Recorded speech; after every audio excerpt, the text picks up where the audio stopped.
Irmãos, hoje nós entramos num novo bloco da nossa EBD, tá? E o tema é esse que está aí para vocês, Igreja Batista Reformada. E nós vamos lidar nesse bloco com essa pergunta: o que é uma Igreja Batista Reformada?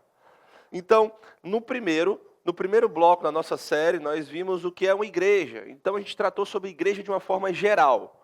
Vimos os desenvolvimentos históricos, as principais doutrinas e falamos sobre igreja no sentido geral.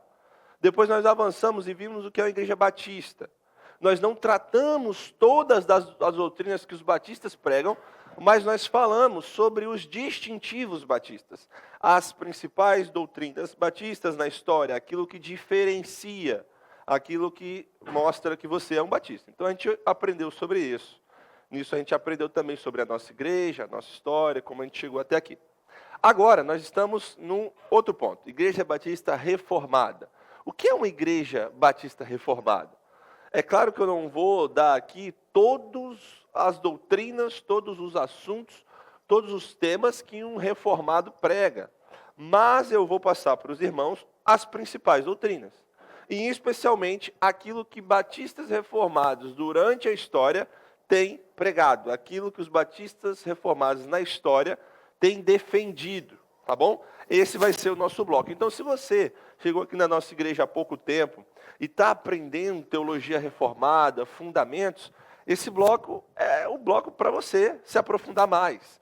A gente vai fazer um panorama, em algumas aulas nós vamos aprofundar um pouco mais, em outras a gente vai passar um voo mais panorâmico, mas a intenção é que nós entendamos o que é esse negócio de reformado, o que é esse negócio de teologia reformada, o que é esse negócio de batista reformado. Ok? Então, nosso cronograma...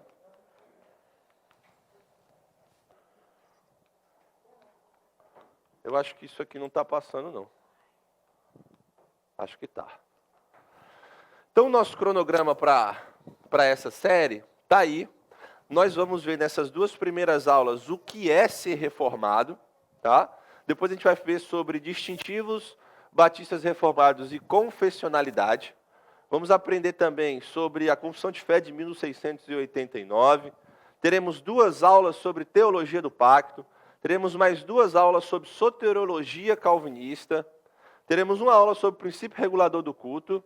Teremos 4 aulas sobre culto e adoração. A gente vai ver sobre liturgia reformada, sobre canto congregacional, sobre liturgia da nossa igreja. E, por fim, nós vamos ver sobre usos da lei de Deus, usos da palavra de Deus que os reformados têm defendido durante a história. Esse é o nosso cronograma para esse bloco, ok? Mas hoje a gente começa com esse assunto aqui, ó. O que é ser reformado? O que você responderia? Se alguém viesse para você e te perguntasse assim, o que é ser reformado? O que você responderia? O que você responderia, João? Acreditar nas doutrinas da graça. Muito amplo, né? Que graça, que doutrinas. Mas está por aí. O que você diria, Flávio? O que é ser reformado? Alguém perguntar para você, Flávio, o que é ser reformado? O que você diria? Cara, você começou bem, deu uma desviada, voltou bem, mas está por aí. Foi boa a resposta. Foi boa a resposta. A gente vai falar sobre legado, sobre tradição aqui. Foi boa. Quem mais? Pode contribuir? O que você responderia se alguém falar assim, sua igreja é reformada? Aí você vai falar o quê? O que você falaria? Sim ou não? Então, o que é ser reformado?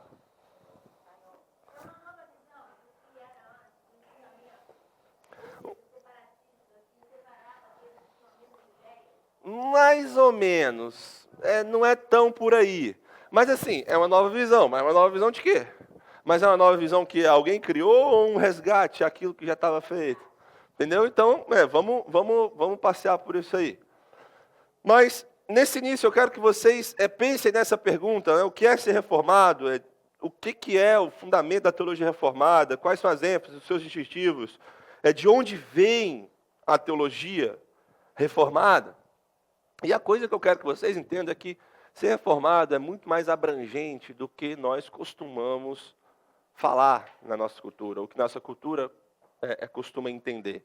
Ser reformado é muito mais do que parte devocional, é muito mais do que 5 pontos do calvinismo, é muito mais do que só uma doutrina específica. É algo mais abrangente, que engloba toda a vida do crente. É isso que nós vamos aprender aqui hoje. Então, nessas 2 primeiras aulas sobre o que é ser reformado e o que é teologia reformada, eu vou passar para vocês um panorama mais geral da fé reformada, para que a gente entenda aonde a gente está pisando. Aí depois, dessa e da próxima aula, a gente vai afunilando e entrando mais nas doutrinas. Mas deixa eu mostrar para vocês o que tem se falado sobre o que é ser reformado na nossa cultura. E sim, entre os livros e os teólogos importantes, muitas vezes, têm falado sobre isso e que eu considero que são definições ruins. Tá? São definições ruins. E eu vou explicar por quê. Vamos lá. Primeira delas. Tem gente que diz que ser reformado é tudo o que provém da reforma. Isso está certo ou está errado?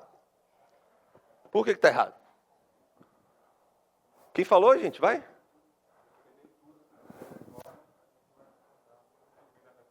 Essa não é a melhor resposta. Tem outra. Por quê? Sim. É o Evandro, né, cara? Muito inteligente. O Matheus Queiroz ali falou. Fala.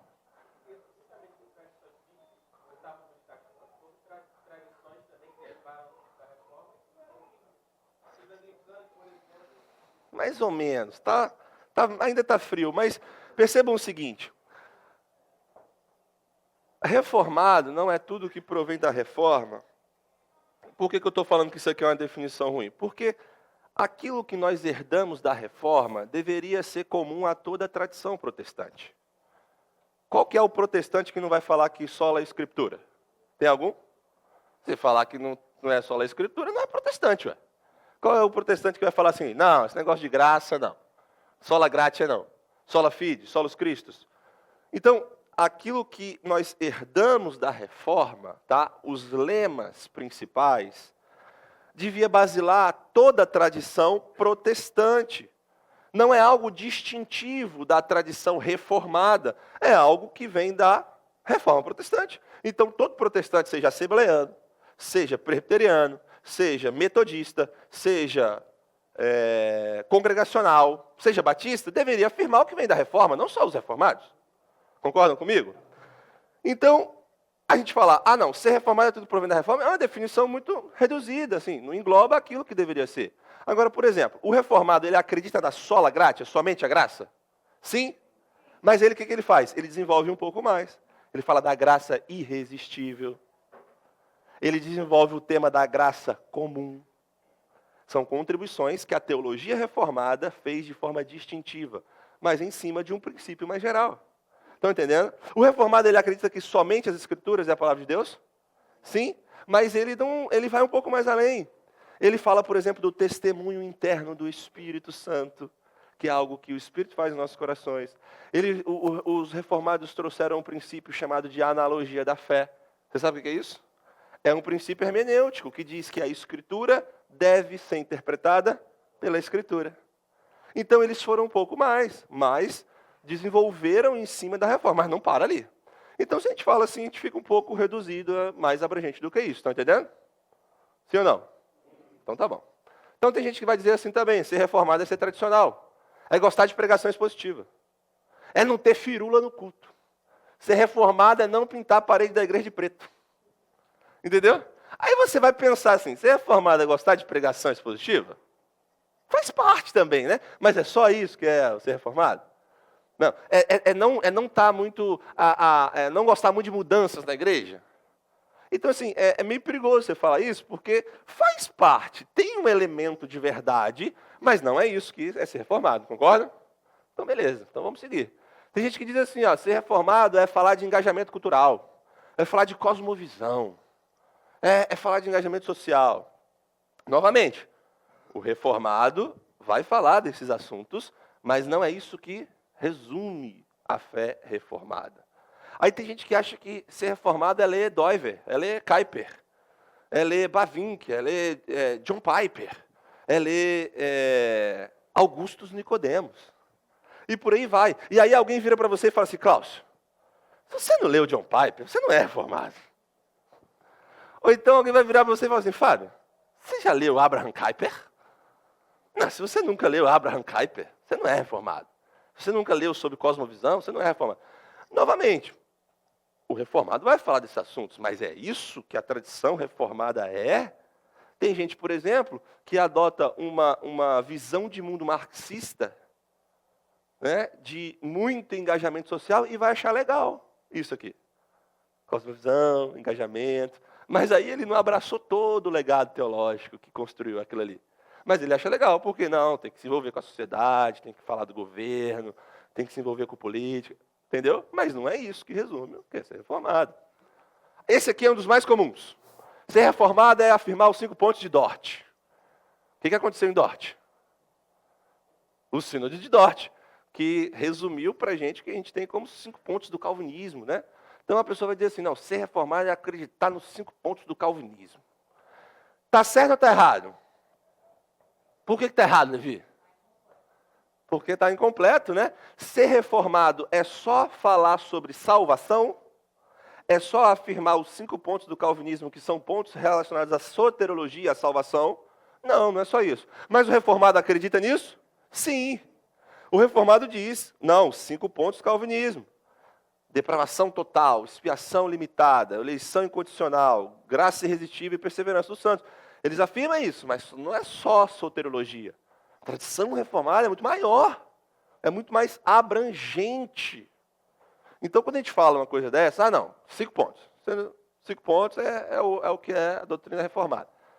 Faz parte, mas não é tão abrangente assim. E, por fim, tem gente que diz que ser reformado é afirmar um movimento neopuritano. O movimento neopuritano, irmãos, é um movimento que chegou aqui para nós no Brasil como uma proposta de renovação, de reconstrução da igreja, mas principalmente por práticas litúrgicas.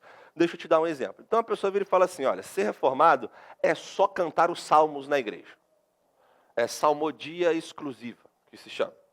Então a pessoa vai para o culto e fala assim, se a sua igreja canta hino, esse negócio de, esses hinos velho aí, escrito por esses grupos de música do seu tempo, isso não é ser reformado. Ser reformado é salmodia exclusiva.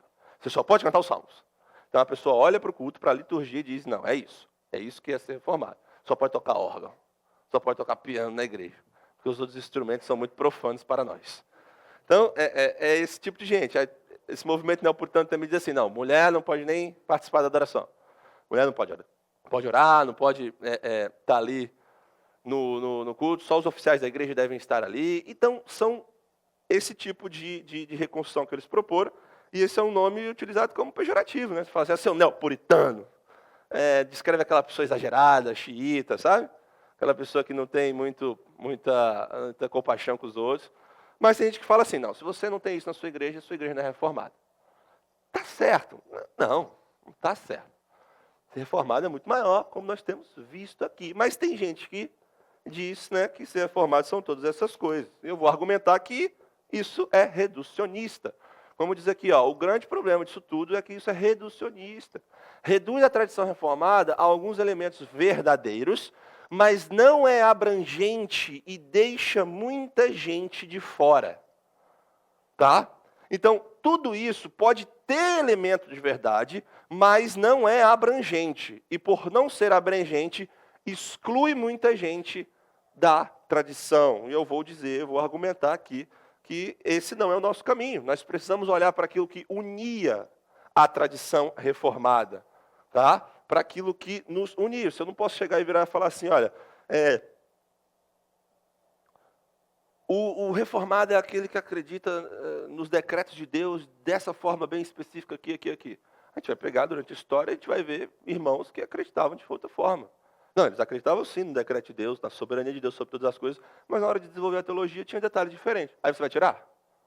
Então, isso vai ficar mais claro no próximo slide, mas a minha argumentação aqui é que a gente precisa ver aquilo que nos unia e aquilo que é mais abrangente, não restringir a tradição, a fé reformada, mas abraçar aquilo que um grande número de pessoas e de confissões abraçaram. Tá? Essa vai ser a minha argumentação. Estão entendendo?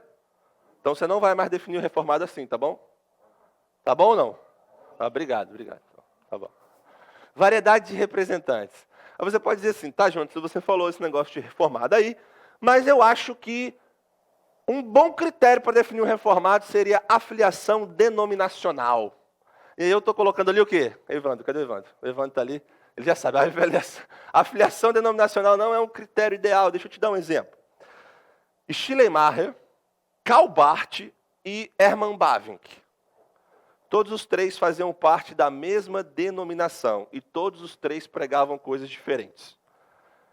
Na verdade, o Schleiermacher e o Karl Barth, teologia liberal e neo-ortodoxia, faziam muitas críticas à teologia reformada ortodoxa, tradicional, por exemplo. Mas eles estavam na mesma denominação. E na mesma denominação que o Hermann Bavinck, que é um cara ortodoxo, que é um cara muito respeitado na teologia reformada, que é um cara que se preocupa muito com a autoridade das Escrituras e aquilo que as Escrituras dizem. Mas os três estavam na mesma igreja. Os três estavam na mesma igreja. Aí você vira e fala assim, não, todo mundo que faz parte dessa igreja é reformado. Aí lá tem Karl Barth, Schleiermacher e Bavinck. O que você faz? Senta e chora, né? Senta e chora, porque aí fica um critério ruim. Então, a filiação denominacional nem sempre é o critério ideal. Existiram diferentes tendências de igrejas reformadas durante a história. Por exemplo, se você pegar a igreja presbiteriana ortodoxa, você vai ver que a igreja presbiteriana ortodoxa ela é muito tradicional. Muito tradicional. E muito rígida, com alguns critérios, por exemplo. A prática litúrgica, o jeito de cantar dentro da igreja, a forma de estabelecer a liturgia do culto, esses critérios são muito firmes ali. Mas aí também você vai ver um outro espectro de igreja presbiteriana que já tem na Europa, nos Estados Unidos, que tem uma bandeira LGBT na porta da igreja. Aí você diz assim, não, é presbiteriano então. Ser presbiteriano é ser reformado. Aí tem uma igreja que tem na porta da igreja uma bandeira LGBT. Ah, só para não falar dos presbiterianos, para não achar que eu estou só batendo do lado de lá, igreja batista. Você fala assim, não, batistas são tradicionais e tudo mais. E tal. Aí você entra numa igreja batista de parede preta e com a bandeira LGBT lá. E aí, o que você faz? Senta e chora? Não. Você entende a história das coisas. Entendeu? Então, dentro da história da igreja, existiram diferentes tendências de igreja reformada. Tá? E a gente precisa compreender isso, porque a gente não pode simplesmente chegar e falar assim, não, você é dessa tradição aí, você é dessa igreja aí, então você não é reformado. Eu sou reformado. Por quê? Porque eu sou da igreja batista. A primeira igreja. A primeira igreja bíblica do Rio de Janeiro. Entendeu? Aí vai ter uma igreja batista lá que está pregando mentira e a pessoa fala, é essa igreja que tu é? Então é complicado nós definirmos assim. Olha o exemplo de Jonathan Edwards, George Whitefield e Spurgeon. O que eles tinham de diferente? O que vocês acham? Denominação. Todos de denominações diferentes. Batista, presbiteriana, um influenciado muito pelo metodismo calvinista, anglicanismo. Mas o que eles tinham em comum? Teologia. Então, mesmo de tradições, de igrejas, de denominações diferentes, Jonathan Edwards, George Whitefield e Charles Spurgeon tinham mais afinidade entre si do que com as suas denominações. Aí você vai dizer assim, não, isso não pode acontecer. Ué, você vai falar que Jonathan Edwards não é reformado? Quem tem coragem? Alguém? Você vai falar que o Spurgeon não é reformado? O ponto é esse aí, irmãos. A fé reformada, ela transcende barreiras denominacionais na história. A gente precisa aprender isso. Isso torna as coisas mais difíceis, tá? Torna as coisas mais complexas. Porque seria muito mais fácil eu virar para vocês e falar assim, olha só, ser reformado é ser batista. Ou ser reformado é ser presbiteriano. O meu trabalho seria muito menor. Mas quando a gente vai olhar para a história, a gente vê que aconteceram coisas diferentes. E a gente percebe esse ponto. A fé reformada, ela transcende barreiras denominacionais. Todo mundo aqui nasceu na igreja reformada? Sim? Alguém aqui nasceu na igreja reformada? O Anderson nasceu? Nasceu de novo. Você não entendeu a pergunta. Você foi regenerado numa. Mas quando você nasceu, você nem estava numa. Mas foi um bom ponto teológico, Anderson. O Anderson nasceu de novo na igreja reformada. Não é só o Anderson aqui? Você veio de um contexto reformado? Provavelmente não, como eu também não. E onde nós estamos hoje? a fé reformada, que é uma fé bíblica. Esse é o ponto aqui. Eu não quero que você fique pensando só no rótulo em si. Rótulos são importantes, tá? Mas não é só isso. A fé reformada é uma fé bíblica. Ela transcende barreiras denominacionais. Tem outros exemplos dentro da história da igreja. Quem aqui conhece o J.I. Packer? Quem conhece? J.I. Packer. Ele fez aquele livro famoso chamado O Conhecimento de Deus, uma pérola. Lê esse livro é muito bom. O Conhecimento de Deus, é um dos livros mais famosos de J.I. Packer. J.I. Packer era o quê? Anglicano. Alguém aqui tem coragem de colocar a mão no fogo pelo anglicanismo? Eu não tenho. Mas você tem coragem de dizer que o J.I. Packer não era reformado? Aí como é que fica? Como é que fica a situação agora? Quem conhece aqui o John Stott? John Stott? Quem aqui já leu algum livro de John Stott? A Cruz de Cristo, né? Eu creio na pregação. E outros que são muito famosos. Discípulo Radical. Ótimos livros. John Stott era o quê? Anglicano. Quem vai colocar a mão no fogo pela igreja da Inglaterra? Você lembra da história que a gente contou? Aquela história de Henrique VIII e tal. Quem coloca a mão no fogo? Eu não coloco.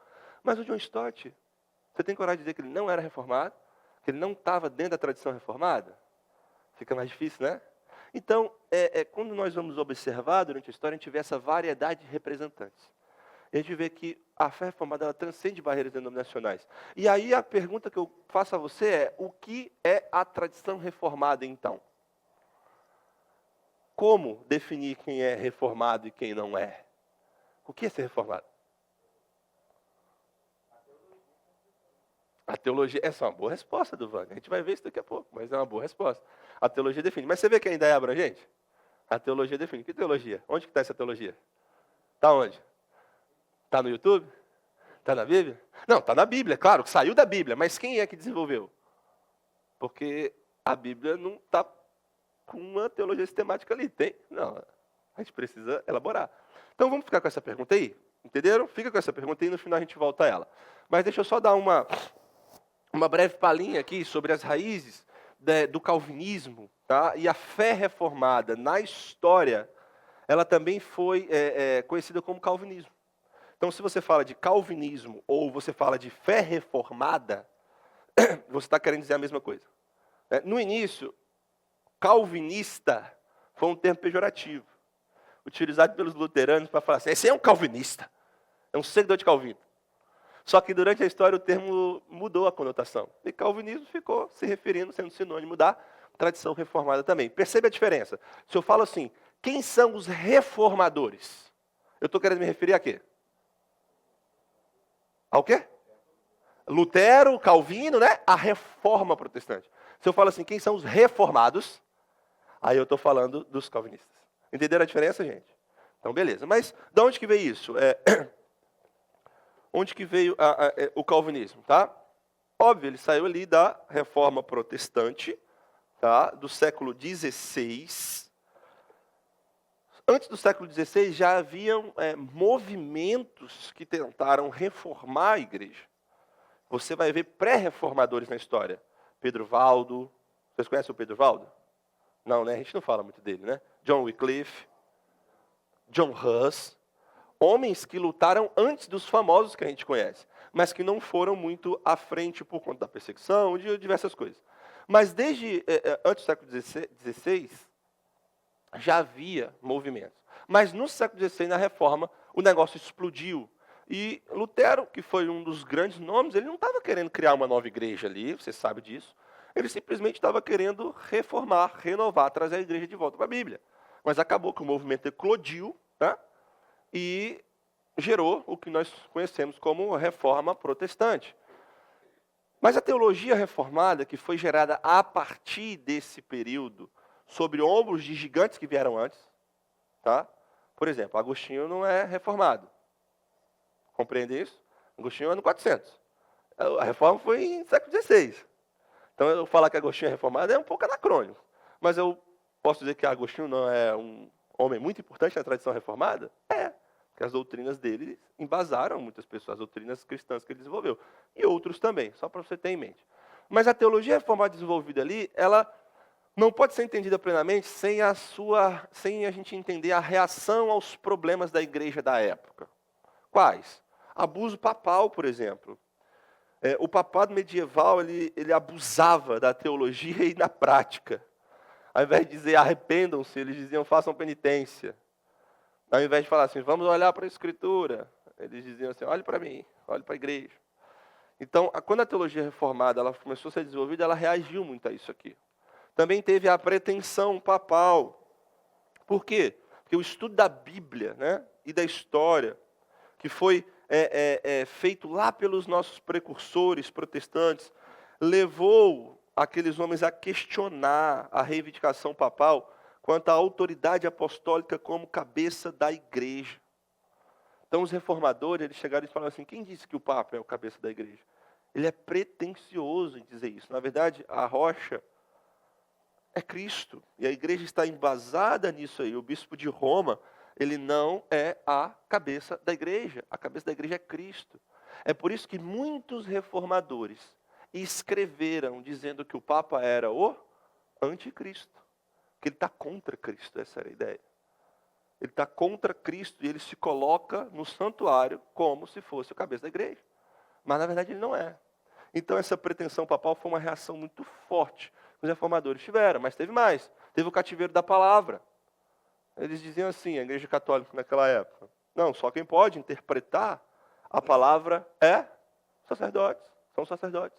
Aqueles que têm treinamento. Era tirada do povo leigo. A palavra era colocada num cativeiro. E só aqueles que sabiam latim, grego, hebraico, poderiam ler a Escritura. Aí o que Lutero faz? Lutero era demais, gente. Ele tem uns erros assim, mas quem não tem, né? Todos nós temos. Ele foi um homem muito importante. Aí ele fala assim, eu vou traduzir essa Bíblia para o alemão. Ele vai e traduz. Vou botar na mão do povo.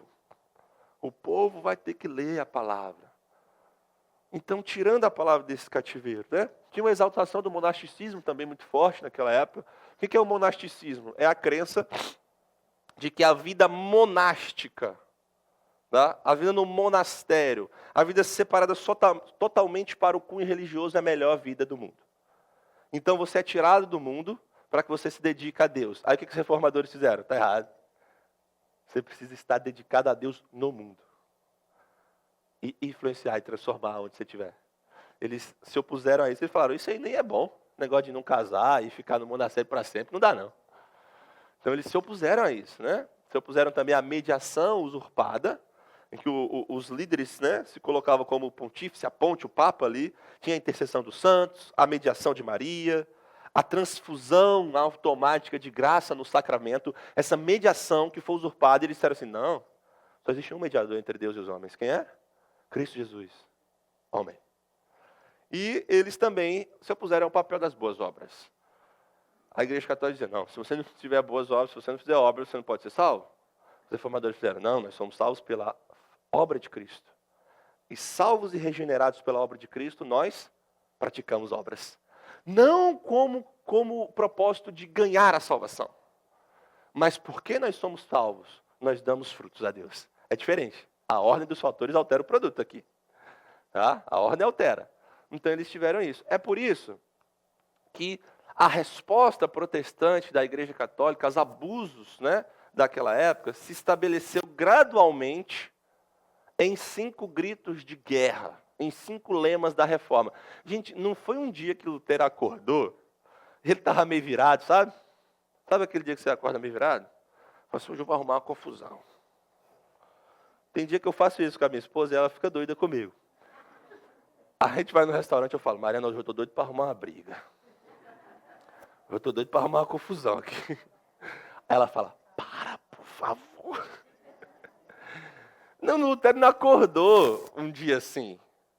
Aquilo teve um desenvolvimento, e os 5 gritos de guerra, né, os 5 lemas da reforma, eles foram sendo estabelecidos com o tempo. Mas eles foram quais? Só a Escritura, somente a Escritura. Contra o quê? Contra a Escritura e a tradição da Igreja Católica. Né? Somente a fé. Eles estavam se opondo a quê? Contra a fé e as obras para a salvação no mesmo peso. Somente a graça. E eles estavam se opondo a quê? A graça e os méritos. Somente Cristo. E eles estavam se opondo a quê? Contra Cristo, Maria, intercessão dos santos e sacramentos. Então eles falam, não, só Cristo salva, só Cristo é Senhor, né? E eles fizeram também glória somente a Deus. Contra glórias a Deus, aos santos e à hierarquia, ou à tradição da igreja. Eles fizeram muito barulho, né? E um impacto muito forte ao afirmar essas doutrinas. O primeiro lema aborda a questão fundamental da autoridade, que as escrituras são o material que tem autoridade, né? Os 3 intermediários tratam de questões básicas da salvação, e o último trata sobre a adoração, glória somente a Deus. Era isso que eles estavam afirmando. O calvinismo tem raízes ali. Mas vocês veem que se eu parar aqui, fica grande demais? E aí vai cair exatamente naquilo que eu falei. Ué, João, você não falou que o negócio não é só da reforma? Como é que é? Então eu vou um pouquinho mais além. Eu vou te mostrar um pouquinho da propagação da fé reformada. Primeiro eu quero te mostrar isso aqui. Ó. Você sabe o que aconteceu aí no colóquio de Marburgo, 1529? O que aconteceu, Evandro, no colóquio de Marburgo? Olha lá. Lê. Isso, Renato! Ué, Evandro, pegou sua estratégia, cara. Aqui. No colóquio de Marburgo, em 1529, houve um rompimento entre Lutero e Zwinglio. Até esse momento, irmãos, existia só uma tradição protestante. A gente coloca esse marco, tá? É claro que o desenvolvimento já estava vindo antes, mas até esse momento existia só uma tradição protestante. Quando, no colóquio de Marburgo, em 1529, Lutero e Zwinglio não concordam a respeito da ceia do Senhor, eles geram um rompimento na tradição até aquele momento. Naquele momento ali, todos adotavam 5 lemas e formavam o mesmo grupo, mas a partir dali o protestantismo passa a ser dividido em 2 grandes alas. Aqueles que seguem Lutero vão fazer parte do luteranismo, e aqueles que seguiram a Zwinglio vão fazer parte do zwinglianismo ou calvinismo, ou os reformados, como ficaram entendidos. Porque é essa ala que vai lá na frente também se embasar nos escritos de Calvino e de outros reformadores e vão desenvolver a tradição reformada. Então as coisas começam a se separar aqui. Aí talvez você me pergunte, pastor Jones, mas por quê? Eu não sei. É providência de Deus. Você trabalha na história também. E a providência tem nos guiado. Eu não consigo olhar para você e falar assim, não, foi por isso aqui e não deveria ter isso aqui. Então, não sei. O que eu sei é que Deus é soberano e Ele controla a história. E nesse momento houve essa separação. Depois que houve essa separação, o que aconteceu? Muitos se estabeleceram ali na Suíça e a reforma, né, agora a doutrina reformada, o calvinismo passa a ser mais bem estabelecido e desenvolvido. É ali na Suíça que a reforma vai encontrar um desenvolvimento teológico muito forte e vai se espalhar por toda a Europa e vai produzir frutos. É ali na Suíça que a gente vai ter Zwinglio se estabelecendo, ele saiu e foi se estabelecer lá na Suíça. É onde a gente tem um cara chamado Bullinger. Quem já ouviu falar de Bullinger? Ninguém? Esse cara é muito importante. Cadê a Rose? A Rose está aí? Eu penso que a gente poderia estudar esse ano reformadores que nós não costumamos falar no dia da reforma. E a gente aprender um pouco mais sobre eles. A gente vai aprender nessas aulas. Aí eu acho que vai ser importante para as crianças e para a igreja. Mas o Heinrich Bullinger. E depois a gente tem quem? O brabo, né? Calvino. E aí é em Calvino que Genebra ela encontra seu apogeu. Porque Calvino desenvolve em Genebra uma cidade modelo de tradição reformada. E ali tem várias coisas legais que acontecem, eu não posso falar de tudo, mas a gente tem um seminário na cidade que é estabelecido para ensinar a teologia reformada. A gente tem a imprensa protestante sendo inventada nesse tempo. Vocês lembram disso? Gutenberg? E aí, a partir da imprensa, publicação de livros, revistas, folhetos, sermões ficou muito mais fácil. E aí, o que Calvino faz em Genebra? Ele funda editoras. Várias editoras sendo fundadas em Genebra para produzir material teológico e para mandar por toda a Europa. Lá também nós temos um forte fluxo de imigração. Vocês lembram que a gente viu nas aulas passadas sobre história que muitos protestantes reformados foram perseguidos? Quando eles foram perseguidos, eles iam para onde? Muitos iam para a Suíça, para Genebra. Genebra acolhia, porque Genebra era uma cidade de tradição reformada e acolhia essas pessoas que estavam vindo de perseguição. Então, muita gente começou a chegar, o fluxo de pessoas, de ideias foi muito grande. E tudo isso Deus utilizou para levar a tradição reformada à frente. Mas não só em Genebra. Na Alemanha também nós vemos a presença reformada. lá na cidade de Heidelberg. O que vocês lembram quando vocês veem esse nome? O catecismo. Foi essa cidade, no catecismo de Heidelberg. E com um homem muito importante que atuou lá, o Philippe Melanchthon, um teólogo reformado que produziu bom conteúdo e que ajudou a reforma a ser espalhada ali na Alemanha. A Alemanha, de forma maior, ela permaneceu luterana, mas nós tivemos reflexos importantes ali também, influências importantes. O catecismo de Heidelberg, por exemplo, é um dos símbolos reformados históricos. A gente vai ver isso mais na frente. Também tivemos na Hungria, na Polônia, nos Países Baixos, especialmente na Holanda. Lá na Holanda aconteceu o quê? O sínodo de Dordrecht, que ficou conhecido como sínodo de Dort. O que aconteceu no sínodo de Dort? Quem lembra? Quem pode dizer? Ninguém lembra do sínodo de Dort? Isso aí. Estabeleceu-se os 5 pontos do calvinismo, resumo de Dort, como uma resposta aos remonstrantes. Quem eram os remonstrantes? Arminianos, que seguiam as ideias de um cara chamado Jacó Armínio, de forma preponderante. Eu estou sendo bem resumido, mas é por aí. Então, Dort se reuniu em um sínodo, uma reunião de teólogos e clérigos, para decidir uma resposta. Porque até aquele momento a tradição reformada já estava estabelecida. Aí criou-se um outro movimento, o arminianismo. Eles começaram a falar coisas da salvação. Então eles se reuniram em Dort para poder discutir e responder esses que falavam sobre a salvação. E nomes conhecidos ali, ó. Jean Tanfin, William Tillich e Alexander Conrier. Nomes que a gente normalmente não costuma conhecer, mas que foram importantes ali e que levaram essa reforma à frente. Na França, gente, vocês estão vendo os Jogos Olímpicos, né? Vocês estão vendo como é que a França está, né? O negócio não está muito bom lá. Mas você sabia que na época que Calvino estava na França, que Calvino é francês, tá? Ele é francês e depois da perseguição ele foi para Genebra. Mas ele é francês. Em 1564, 20% da população francesa confessava a fé reformada. 20%. É muita gente, é muita coisa. Então, a França foi um polo de teologia reformada. Os reformados ali eram conhecidos como Huguenots. Mas aí depois aconteceram várias coisas. Uma perseguição muito forte. Muitos homens foram mortos. Muita imigração tiveram que sair da França. Mas ali na França também teve propagação. Inglaterra. Na Inglaterra nós tivemos a presença do puritanismo. Daqueles homens que queriam purificar os trapos do papado da igreja da Inglaterra. E ali, na Inglaterra, no puritanismo em específico, nós tivemos o apogeu da teologia reformada inglesa. Homens piedosos, fervorosos e cheios da Escritura. Falaram assim, a palavra de Deus diz isso, a palavra de Deus diz aquilo. Produziram obras de teologia e levaram adiante isso. E na América? Na América nós também tivemos a propagação. Principalmente na Nova Inglaterra. Onde que era a Nova Inglaterra? Estados Unidos. Uma colônia da Inglaterra, por isso chamava Nova Inglaterra, que para lá foram levados muitas pessoas, muitos teólogos, igrejas foram estabelecidas ali, e por meio daquela colonização ocorreram também vários fluxos migratórios, inclusive para outras partes da América. Mas a fé reformada já estava se espalhando pelo mundo. Começou ali na Europa e foi alcançando, alcançando e alcançando. Estão entendendo isso? Então a gente saiu lá da reforma protestante e agora a gente está na propagação daquilo que conhecemos como calvinismo, como fé reformada. E a fé reformada no Brasil, você sabe como se deu? Quem sabe? Ninguém sabe? Pastor Maria sabe?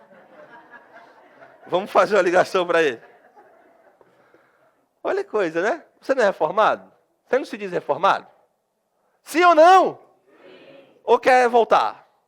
Quer? Não? Tá. Não quer dar uma voltinha no peixe lá de Jonas não, né? Então tá bom.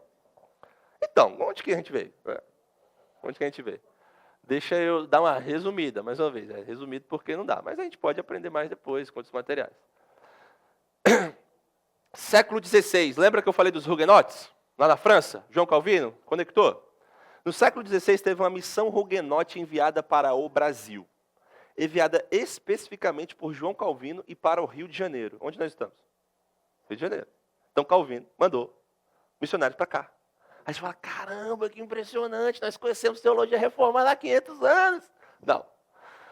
Não porque essa missão ela não deu muitos frutos. Os caras foram mortos, igrejas não foram estabelecidas e acabou que a fé reformada não teve muita continuidade no solo brasileiro. Mas teve também, no século XVII, logo depois, uma colônia holandesa. Lembra que eu falei que a Holanda recebeu a teologia reformada lá atrás? Eles mandaram pessoas para cá também, principalmente no Nordeste, principalmente no Recife. Se a gente for ver a história do Brasil, a gente vai ver que nesse século também houve uma colonização holandesa lá no Nordeste. Uma influência muito grande. E com essa colonização holandesa, vieram também pastores. Vieram também teólogos. E trouxeram tradição reformada. Só que qual é o problema da missão Reguenote e da colônia holandesa aqui? É que elas não tiveram frutos. Elas não se propagaram. Os caras foram mortos, a teologia não encontrou ressonância e não foram plantadas igrejas. Então tem gente que olha para esses dois referenciais e fala assim, o Brasil conhece teologia reformada há 500 anos. Eu falo assim, não, a gente não conhece teologia reformada há 500 anos. Porque eles não tiveram frutos. Se a gente conhecesse teologia reformada há 500 anos, a gente poderia estar um pouco melhor. Mas não é assim que acontece, né? Não tiveram frutos. Então, o que teve frutos? Onde que a gente pode traçar um ponto mais sóbrio da história? Século XIX, quando congregacionais, principalmente na figura do Robert Callen, e presbiterianos, na figura do Ashbel Simonton, que fundou a Igreja Presbiteriana do Brasil, vieram para cá. 2 missionários dos Estados Unidos, que vieram para cá no século XIX, um com a bandeira congregacional, o outro com a bandeira presbiteriana, a denominação presbiteriana. E por que eu estou dizendo que aqui a gente tem um ponto mais equilibrado? Porque eles plantaram igrejas. E essas igrejas perduraram. Então, a gente vê, por exemplo, ali o início da história da Igreja Presbiteriana do Brasil. Foram os primeiros a plantar igrejas que continuaram. Só que nós temos um problema aí nessa história. Por quê? Porque nós tivemos um calvinismo muito misturado aqui no Brasil, mesmo com esses homens. Por que nós tivemos um calvinismo misturado? Porque os congregacionais, eles tinham muito fervor, né, evangelístico, mas eles não eram tão bem embasados em teologia. Por exemplo, quem aqui conhece John Owen? John Owen é um cara fenômeno, importantíssimo na tradição. Era um congregacional. Agora a pergunta é, será que todos os congregacionais conhecem o John Owen? E estão embasados nas obras de John Owen, o puritano? Provavelmente não. Mas quando eles vieram para o Brasil, eles estavam com muito fervor para evangelizar o país, mas a teologia não era tão boa assim. Então, os congregacionais em solo brasileiro não foram à frente com a teologia mais robusta. Eles evangelizaram, mas perderam nesse ponto da teologia. E os presbiterianos? Nos presbiterianos, eles tinham referenciais confusos. Ele tinha uma teologia calvinista e robusta, mas eles foram muito influenciados nessa época pelos reavivalistas, pelo ecumenismo evangélico que estava sendo estourado lá nos Estados Unidos na época. Então, quando eles chegaram no Brasil, eles tinham uma teologia melhor, boa, mas uma prática deficiente. Então, é por isso que eu coloquei ali que nós tivemos um calvinismo misturado no Brasil. Um calvinismo que, às vezes, a prática é boa e a teologia é ruim, às vezes a teologia é boa e a prática é ruim. Só que, no século XXI, ou seja, o século em que você está, nós tivemos um despertar da teologia reformada. E esse despertar da teologia reformada se deu principalmente por ondas de interesse que aconteceram no mundo inteiro e foram eclodir aqui. Nós vamos ver isso na próxima aula. Mas principalmente porque nós tivemos no Brasil, no nosso país, publicação de boa literatura.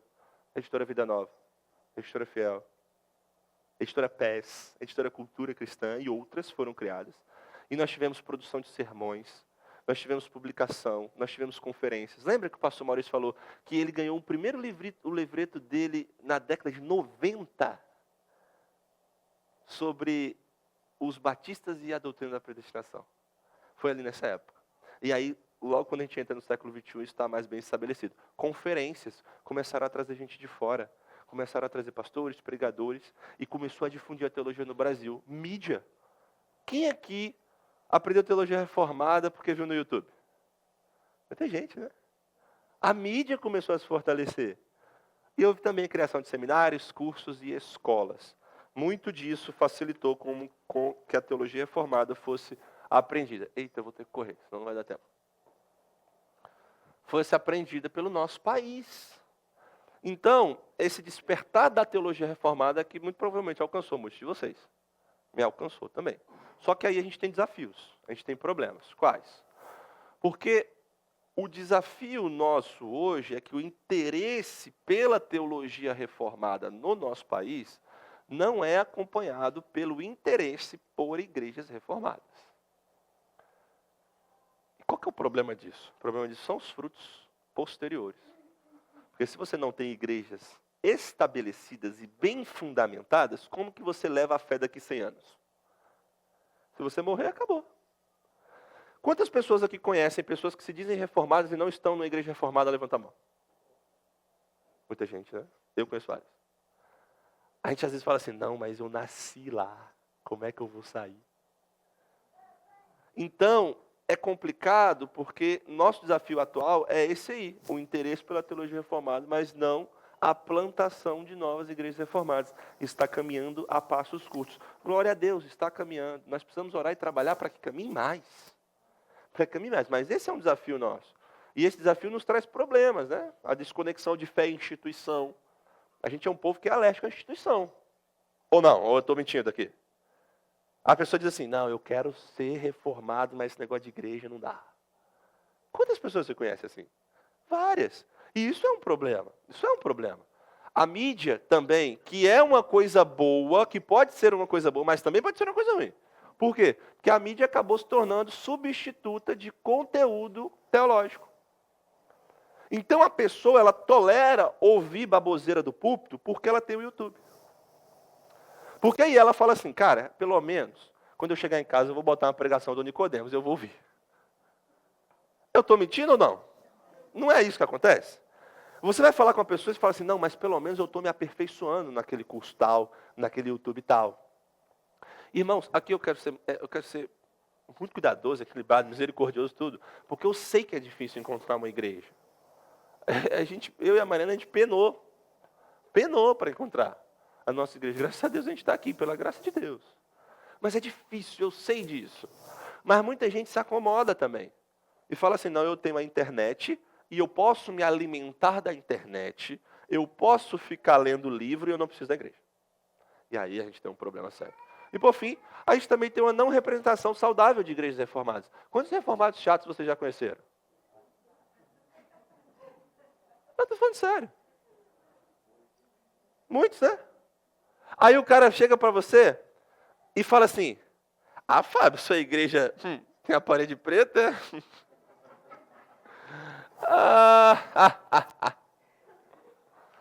Tá, talvez não seja tão assim, mas aí a pessoa pode chegar e falar assim, ah, Fábio, você conhece o Sínodo de Dort? Ah, não conhece não, é? Pois é, lá na minha igreja está tendo estudo da EBD. Cada ponto do Sínodo de Dort. E assim, irmãos, eu estou brincando aqui, mas isso é sério. Tem muita gente assim, uma não representação saudável. Reformado chato, implicante, insuportável, não compassivo, não misericordioso, que não ama as pessoas e que tem se colocado como um representante muito ruim da tradição reformada. E aí o nosso país vai e sofre com esses desafios. A gente precisa vencer esses problemas, esses desafios. Quantos irmãos aqui não foram magoados por fogo amigo, por outros cristãos? Gente, isso é muito sério, porque tem gente no YouTube hoje, tem gente no Instagram hoje se levantando para dizer que assembleano não é irmão. Tem gente hoje se levantando para dizer que arminiano não é irmão. E aí você fala assim para mim, pastor, mas você está falando tanto da teologia reformada? Tô. E essa é a teologia que eu entendo que reflete o ensino das Escrituras. Ponto final. Mas eu virar para uma pessoa que não é reformada, mas que é protestante, que é crente, que olha para a Escritura, que está ali, e eu falar que ela não é minha irmã em Cristo, aí eu estou ficando maluco. É porque assim, eu não sou conhecido, ninguém me conhece. Mas se eu falar isso na internet, aí vai virar alguém e vai falar assim, tá vendo lá, ó, passando pano, não é firme, fica falando de reformado, mas fica falando que os outros são irmãos. Mas ninguém me conhece, então, estou nem aí. A questão é, tem gente hoje falando isso, né? Isso é uma representação não saudável. A gente precisa ir além. E esses são alguns dos desafios da teologia reformada no nosso país. Mas foi assim que a gente começou a aprender. Entendemos isso? Eu vou deixar a outra parte para a próxima semana, porque já o tempo já esgotou, rendeu aqui. Mas eu iria responder aquela pergunta do início, né? O que é ser reformado então, Jonatas? O que você falou aí? Deixa eu só mostrar para vocês rapidamente os slides, mas semana que vem a gente volta nisso aqui. Então você precisa ver a continuação da aula, vem na semana que vem, tá? Eu vou falar sobre tentativas de resumo da fé reformada na história. Eu vou falar de 3 pessoas que tentaram, eu peguei só essas 3, mas tem inúmeras.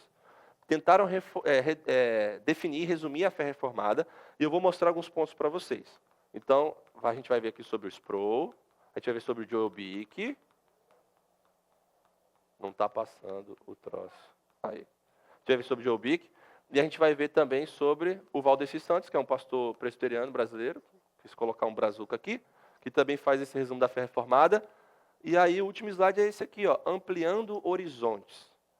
Se reformado não é tudo que eu falei no início da aula, o que ele é então? E aí eu vou fazer um paralelo com esses resumos da fé que eles fizeram e uma definição de reformado mais abrangente e que nós vamos aprender a partir desse bloco da nossa EBD de Igreja Batista Reformada.